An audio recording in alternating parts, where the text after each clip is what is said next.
Presiden China Xi Jinping menjanjikan akan memberi bantuan kemanusiaan terhadap warga Gaza sebesar 1,20 triliun rupiah. Pengumuman ini disampaikan oleh Xi Jinping dalam forum kerjasama China dan negara Arab pada Kamis 30 Mei 2024 di Beijing. Adapun dalam forum tersebut dihadiri oleh 4 kepala negara dari kawasan Timur Tengah, yakni Raja Bahrain Hamad bin Isa bin Salman Al Khalifah, Presiden Mesir Abdel Fattah El-Sisi, Presiden Tunisia Kais Saied, dan Presiden Uni Emirat Arab Sheikh Mohammed bin Zayed Al Nahyan. Dikatakan oleh Xi bahwa kawasan Timur Tengah memiliki prospek pembangunan yang luas. Sayangnya perang terus terjadi di wilayah tersebut, termasuk perang Israel-Palestina yang dimulai pada Oktober 2023 lalu. Xi pun menekankan bahwa perang tak boleh berlanjut dan keadilan tak boleh hilang selamanya. Ia juga menyerukan solusi dua negara. Terkait dengan hal tersebut, China pun dengan tegas mendukung pembentukan negara Palestina dan keanggotaan penuh di PBB. PT Aneka Tambang Tbk buka suara terkait kasus 109 ton emas Antam yang disebut palsu. Seperti yang diketahui, kasus ini diusut oleh Kejaksaan Agung dan melibatkan 6 ex-karyawan Antam menjadi tersangka korupsi emas Antam. Meskipun begitu, Sekretaris Perusahaan Antam Syarif Faisal Al-Kadri membantahnya.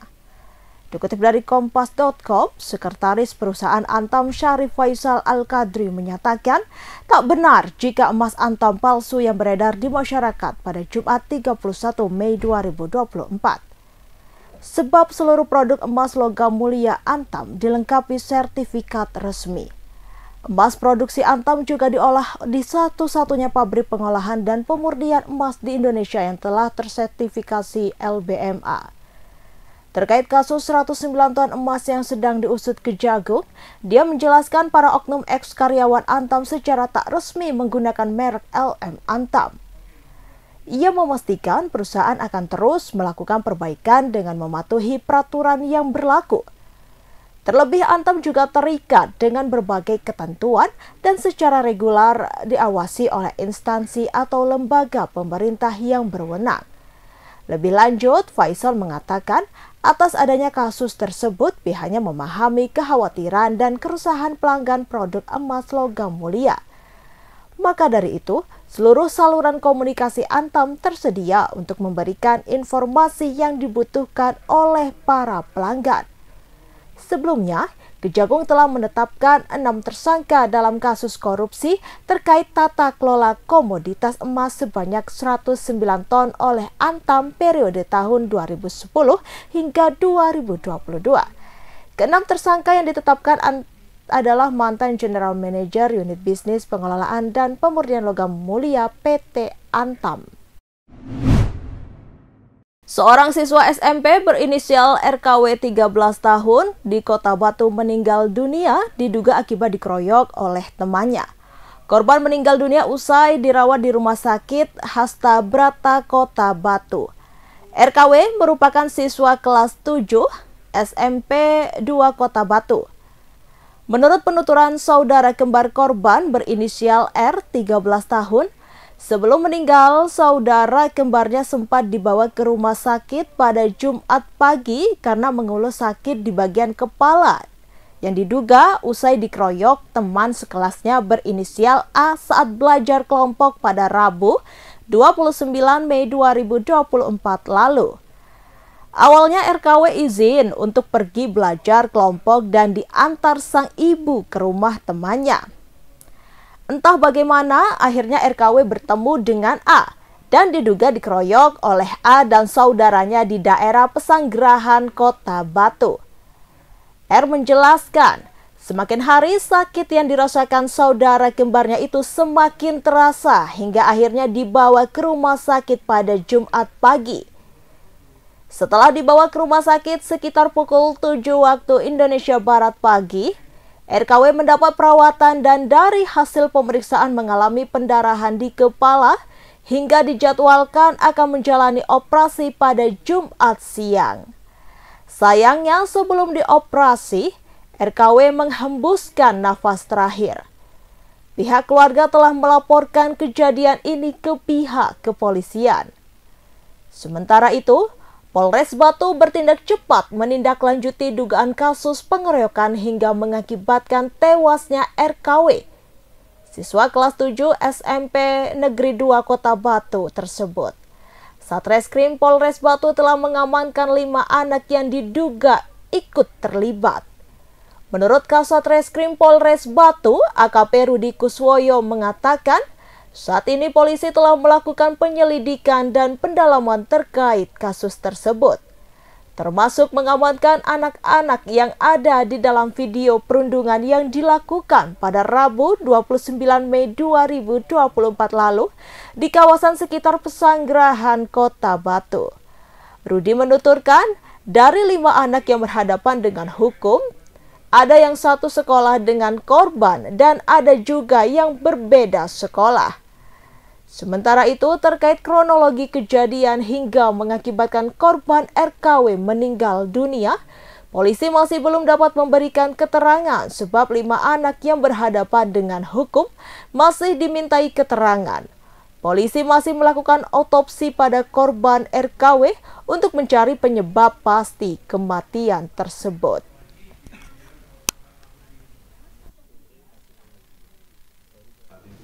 Dan proses masih berjalan. Untuk korban saat ini masih dilaksanakan otopsi terkait dengan penyebab dari kematian si korban. 5 orang anak ini yang ada di video itu? Betul. Kalau videonya secara utuh kami masih belum mempelajari karena tadi hanya sepintas dan kami fokus pada penanganan korban dan mengamankan si anak yang berhadapan dengan hukum. Jadi secara rinci nanti rekan-rekan penyidik yang di Polres yang saat ini sedang melakukan pemeriksaan akan memberikan laporan kepada kami. Selain terduga pelaku, ada siapa lagi yang diperiksa? Ada 2 orang tetangga dan untuk orang tua korban kami masih belum bisa secara intensif melakukan pemeriksaan karena dia masih berduka.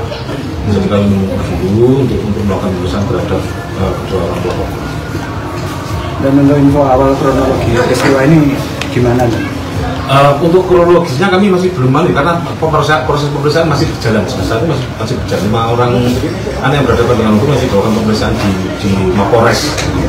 Jadi masih berjalan. Kemudian dari tadi juga dari Pak DJ dan dari Dinas Pendidikan juga datang ke rumah sakit untuk ikut berbahasa terkait dengan kejadian ini.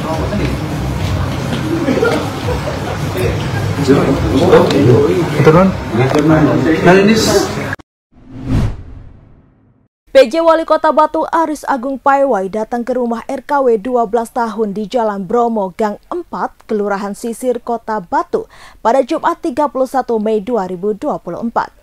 RKW adalah siswa SMP Negeri 2 Kota Batu yang meninggal dunia karena dikeroyok teman sekelasnya berinisial A dan saudara A berinisial L di dekat villa sekitar Pesanggerahan Kota Batu pada Rabu 29 Mei 2024 lalu. Usai takziah, Aris Agung Paiwai mengatakan kejadian perundungan seperti ini tak dapat dibiarkan dan pihaknya meminta seluruh pihak khususnya sekolah dan orang tua untuk melakukan penguatan pengawasan kepada siswa baik di dalam sekolah maupun di luar sekolah. Lebih lanjut, pria yang juga menjabat sebagai Kepala Dinas Pendidikan Provinsi Jawa Timur itu meminta agar seluruh kepala sekolah dan orang tua memberikan pengawasan lebih kepada siswa dan anak-anaknya. Terlebih kegiatan siswa di luar sekolah seperti belajar kelompok baiknya dilakukan di dalam lingkungan sekolah agar memudahkan pengawasan kepada anak. Sementara itu, terkait kasus ini, pemerintah Kota Batu menyerahkan sepenuhnya kepada pihak kepolisian meski 5 anak yang berhadapan dengan hukum masih di bawah umur.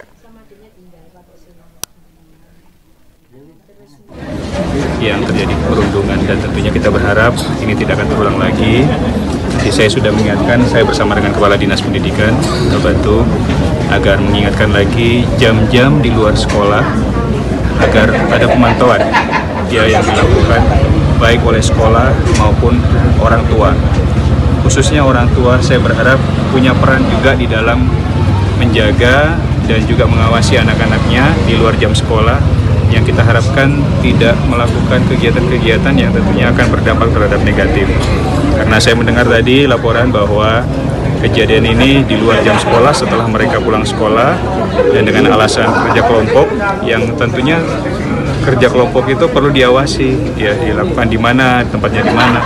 Bahkan tadi kepala sekolah dan Pak Kadis sudah sampaikan kalau ada kerja kelompok lain waktu semua diinstruksikan kerja kelompoknya di sekolah saja. Kalau memang itu dilakukan di luar jam sekolah, sehingga terpantau oleh guru, terpantau dengan orang tuanya, tidak dilakukan di tempat-tempat yang tidak diketahui oleh orang tua, terutama dalam pengawasannya.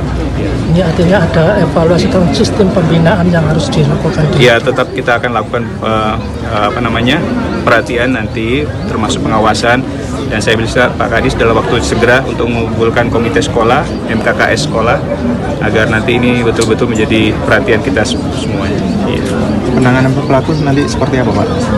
Kita kembalikan kepada pihak kepolisian, karena pihak kepolisian sudah mengambil langkah-langkah pengamanan sementara bagi anak-anak yang ikut dalam perundungan tersebut. Ya, tapi kami berharap dari Komisi Perlindungan Anak tetap memberikan perhatian juga, karena ini masih anak di usia dini. Kita berharap tidak lepas dari perhatian dan juga pengamatan yang secara langsung nanti akan kita dengarkan laporan dari Pak Kapolres. Tadi siang saya sudah telepon Pak Kapolres. Beliau juga akan segera mengupdate hasil dari otopsi dari anak tersebut, almarhum. Nanti hasilnya akan dilaporkan kepada kami dan juga dari jajaran atasnya nanti. Terima kasih. Sebanyak 60 serikat buruh nasional bakal menggelar aksi demo menolak wacana pemotongan gaji sebesar 3% untuk tabungan perumahan rakyat atau TAPERA. Aksi demo penolakan TAPERA rencananya digelar pekan depan di Istana Kepresidenan. Pada Jumat 31 Mei 2024, Presiden Partai Buruh Said Iqbal menegaskan, jika pemerintah tetap menerapkan mekanisme TAPERA dalam waktu dekat, maka aksi besar-besaran akan digelar. Serikat buruh akan juga menolak dan meminta pemerintah mencabut Undang-Undang Omnibus Law Cipta Kerja. Menurut Iqbal, TAPERA hanya membebani buruh dan juga rakyat. Dalam 5 tahun terakhir ini, upah real buruh dan daya beli buruh turun 30% akibat tak naiknya upah hampir 3 tahun berturut-turut. Sementara itu, Kepala Staf Presiden Muldoko mengatakan program TAPERA disebutnya sebagai wujud kehadiran pemerintah dalam menyelesaikan kebutuhan papan bagi rakyat. Menurut Muldoko, TAPERA merupakan program perpanjangan dari Badan Pertimbangan Tabungan Perumahan yang dikhususkan bagi PNS. Program tersebut diperluas dengan menyasar pegawai swasta. Pemerintah memperluas program tabungan perumahan karena terjadi backlog atau krisis kebutuhan rumah. Berdasarkan data BPS, kata Muldoko, terdapat 9,9 juta masyarakat yang belum memiliki rumah. Sejumlah negara juga memiliki program yang sama seperti TAPERA, yaitu negara Singapura dan juga Malaysia.